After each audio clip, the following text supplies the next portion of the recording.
Hello everyone and welcome to my channel. आज हम एक नया चैप्टर स्टार्ट करने वाले हैं, अरिथमेटिक प्रोग्रेशन के एक्सरसाइज 5.1। सो एक्सरसाइज 5.1 का फर्स्ट क्वेश्चन है, in which of the following situations does the list of numbers involved make an arithmetic progression and why. तो यहाँ पे हमें क्वेश्चन नंबर 1 में क्या दिया गया है, The taxi fare after each kilometer when the fare is 15 rupees for the first kilometer and rupees 8 for each additional kilometer। अब देखिए यहाँ पे टैक्सी का जो फेयर है वो फर्स्ट किलोमीटर के लिए 15 रुपीज़ है, ठीक है। तो फर्स्ट किलोमीटर के लिए 15 रुपीज़ और इसके बाद आप हर एक किलोमीटर के लिए 8 रुपीज़ उसके साथ ऐड हो जाता है, ठीक है। तो हम लिख लेते हैं, for first kilometre taxi fare is 15 rupees. For 2 kilometres क्या होगा, 2 किलोमीटर्स के लिए ये 15 रुपीज़ तो रहेगा ही फर्स्ट किलोमीटर के लिए, और सेकेंड किलोमीटर के लिए उसके साथ 8 रुपीज़ ऐड हो जाएगा। सो 15 + 8 is 23 rupees. For 2 kilometres the fair is 23 rupees. अब देखते हैं 3 किलोमीटर के लिए कितना फेयर चार्ज करते हैं। सो फॉर 3 किलोमीटर्स कितना होगा, 23 के साथ और 8 रुपीज़ ऐड हो जाएगा। So 23 + 8 is equal to 31 rupees. Okay, तो ऐसे ही बढ़ता जाएगा फेयर, राइट। 4 किलोमीटर्स के लिए कितना होगा ये भी देख लेते हैं। तो 4 किलोमीटर्स के लिए फेयर क्या होगा, 31 रुपीज़ तो पहले से ही था, उसके साथ 8 रुपीज़ ऐड हो जाएगा। 31 + 8 इज़ इक्वल टू 39 रुपीज़। सो देखिए फेयर कैसे बढ़ता जा रहा है, 15 रुपीज़, फिर 23 रुपीज़, फिर 31 रुपीज़, फिर 39 रुपीज़। तो हम लोग एक जगह पे लिख लिया हमने 15, 23, 31, 39। अब देखते हैं इनका कॉमन डिफरेंस क्या है। पहला वाला डिफरेंस है 23 - 15 8। सेकेंड वाला डिफरेंस है 31 - 23, वो भी 8 है। थर्ड वाला डिफरेंस है 39 - 31, वो भी 8 है। सो यहाँ पे देखिए कॉमन डिफरेंस सारे सेम है, और कॉमन डिफरेंस अगर सेम होता है तो वो एपी होता है, right. So the given numbers are in arithmetic progression. अब नेक्स्ट प्रॉब्लम सॉल्व करते हैं। नेक्स्ट प्रॉब्लम क्या है, the amount of air present in a cylinder when a vacuum pump removes 1/4 of the air remaining in the cylinder at a time। इसका मतलब क्या है, एक सिलेंडर है, उसके अंदर एयर है, और एक पंप से ये एयर हम रिमूव कर रहे, निकाल रहे हैं, ठीक है। हर बार में सिलेंडर में जितना एयर था उसका 1/4, 1/4 निकाल लेते हैं, ठीक है। तो पहले इतना था एयर, उसका 1/4 निकाल लिया, मान लीजिए इतना निकाल लिया, ठीक है। तो अभी इतना रह गया। सेकेंड टाइम में जितना रह गया उसका फिर से 1/4 निकाल लेते हैं, ठीक है। तो ऐसे ही निकालते रहेंगे। तो हमें यहाँ पे गिवन नहीं है कि सिलेंडर में इनिशियली कितना एयर था, वो पता नहीं है, तो उसको हम एज्यूम करते हैं, let the air present in the cylinder at the beginning be x litre. तो फर्स्ट टाइम में x लीटर का 1/4 एयर निकाल लेते हैं, ठीक है। तो air removed in the first time is x × 1/4, so x/4 litre. तो x/4 लीटर एयर अगर निकाल लिया तो रिमेनिंग कितना रह जाएगा। So remaining air in the cylinder is equal to x - x/4।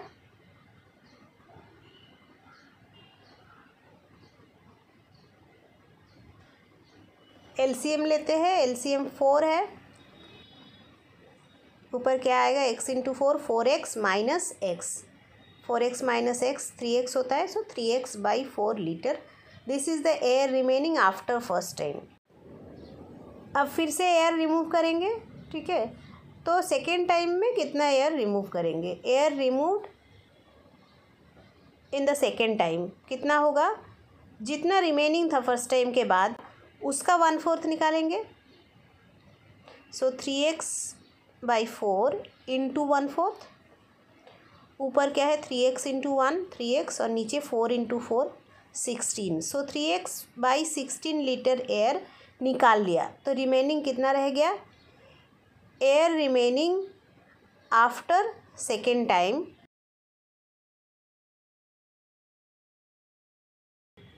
So 3x/4 minus कितना निकाल लिया 3x/16। इन दोनों का एलसीएम लेते हैं, 4 और 16 का एलसीएम है 16, 4 4 ज़ा 16 सो 3x into 4 12x minus 3x रह जाएगा क्योंकि नीचे 16 है दोनों में, सो 12x minus 3x। 12x minus 3x क्या होता है 9x, सो 9x/16 इतना लीटर एयर रह गया सेकेंड टाइम के बाद। ठीक है, तो अभी देखते हैं हमें क्या क्या नंबर्स मिला। इनिशियली कितना था x लीटर था, फर्स्ट टाइम एयर निकालने के बाद कितना रह गया 3x/4, सेकेंड टाइम निकालने के बाद कितना रह गया 9x/16। तो ये हमारा सीरीज़ है। अभी देखते हैं ये AP में है कि नहीं। तो AP में रहने के लिए कंडीशन क्या है, कॉमन डिफरेंस सेम होना चाहिए। तो कॉमन डिफरेंस निकालते हैं। फर्स्ट वाला कॉमन डिफरेंस है 3x/4 माइनस x। यहाँ पे एलसीएम क्या होगा, 4 और 1 का एलसीएम है 4, ऊपर आएगा 3x minus 4 into x is 4x। 3x minus 4x क्या होता है, माइनस बड़ा है सो माइनस x/4। तो first common difference is minus x/4। Second वाला डिफरेंस निकालते हैं 9x/16 माइनस 3x/4। एलसीएम 16 और 4 का एलसीएम है 16, सो 9x माइनस 4 4 ज़र 16 सो 4 इंटू 3x, 4 इंटू 3x होता है 12x। 9 minus 12 is 3, so minus 3x/16। सो दूसरा वाला डिफरेंस इज माइनस 3x/16। पहला वाला डिफरेंस था माइनस x/4। ये दोनों सेम नहीं है, सो कॉमन डिफरेंस सेम नहीं है। इसका मतलब जो नंबर्स है वो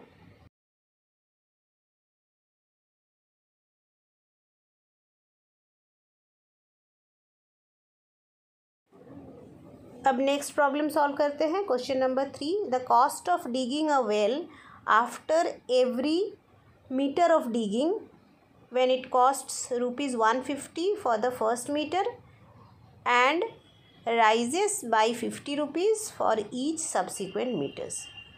So एक वेल को खोदने में फर्स्ट एक मीटर खोदने में उसका चार्ज होता है 150 रुपीज़, और उसके बाद हर एक मीटर के लिए चार्ज होता है एक्स्ट्रा 50 रुपीज़।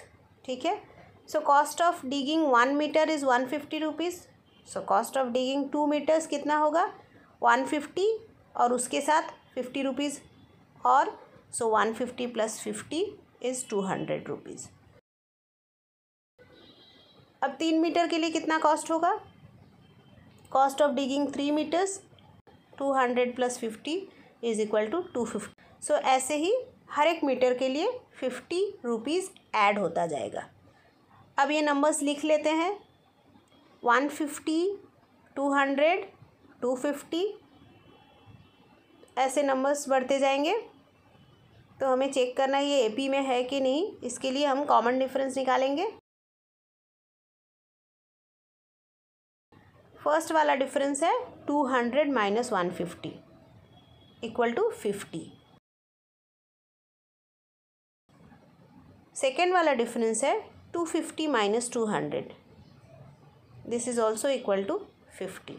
तो देखिए जो कॉमन डिफरेंस है वो सेम है, और कॉमन डिफरेंस अगर सेम है तो नंबर्स AP में है।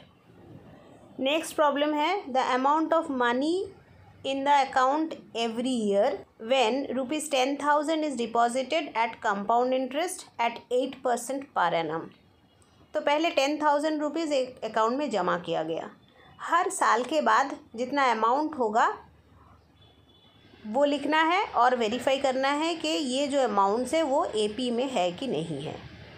तो बिगिनिंग में अमाउंट कितना था 10,000 रुपीज़। ठीक है, अब 1 साल के बाद कितना अमाउंट हो जाएगा? कंपाउंड इंटरेस्ट का रेट लगाना है 8% के हिसाब से, तो 1 साल के बाद अमाउंट हो जाएगा, जो प्रिंसिपल अमाउंट है 10,000 इंटू, सॉरी यहाँ पे प्लस नहीं होगा, इंटू होगा, इंटू 100 + 8, क्योंकि 8% है, डिवाइड बाई 100.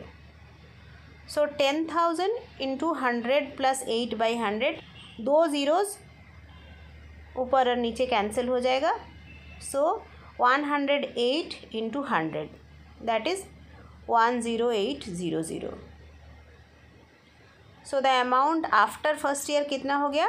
10,800 रुपीज़. अब देखते हैं सेकेंड ईयर के बाद कितना अमाउंट हो जाएगा. द अमाउंट आफ्टर 2 years कितना होगा? सेकेंड ईयर के शुरुआत में प्रिंसिपल अमाउंट था 10,800. सो अभी उसके ऊपर 8% इंटरेस्ट ऐड हो जाएगा. सो 10,800 इंटू 100 + 8, दैट इज़ 108/100. फिर से 2 ज़ीरोज़ कैंसिल हो जाएंगे. सो 108 इंटू 108 मल्टीप्लाई करते हैं. 8 8 ज़र 64 का 4, 6 कैरी 8006, 8 1 ज़र 8. ज़ीरो के लिए सारे ज़ीरोज़ हो जाएंगे. फिर 1 8 ज़र 8, 1 0 ज़र 0, 1 1 ज़र 1. सो 4 6, 8 + 8 16 का 6, 1 carry 1 1. So 11664. So the amount after 2 years is 11,664 rupees. अब सारे अमाउंट्स लिख लेते हैं. बिगिनिंग में था 10,000 रुपीज़, 1 साल के बाद 10,800 रुपीज़, और 2 साल के बाद 11,664 रुपीज़. अब कॉमन डिफरेंस निकालते हैं. तो फर्स्ट वाला कॉमन डिफरेंस है 10,800 माइनस 10,800 रुपीज़. नेक्स्ट वाला डिफरेंस है 11,664 माइनस 10,800. सब्ट्रैक्ट करते हैं. 4 6 64 और 8 8 ज़र 16, सो 864. सो देखिए पहला वाला डिफरेंस है 800, दूसरा वाला डिफरेंस है 864. सो कॉमन डिफरेंस सेम नहीं है. इसका मतलब जो नंबर्स है वो AP में नहीं है. आज के वीडियो में हमने एक्सरसाइज 5.1 का क्वेश्चन नंबर 1 के जो 4 पार्ट्स थे वो चारों सॉल्व किया. मेरे नेक्स्ट वीडियो में हम लोग क्वेश्चन नंबर 2 के जो क्वेश्चन है वो सॉल्व करेंगे. मुझे उम्मीद है आप लोगों को मेरा वीडियो पसंद आया होगा. तो फिर लाइक कीजिए, कमेंट कीजिए और मेरे चैनल को सब्सक्राइब कीजिए. Thank you so much.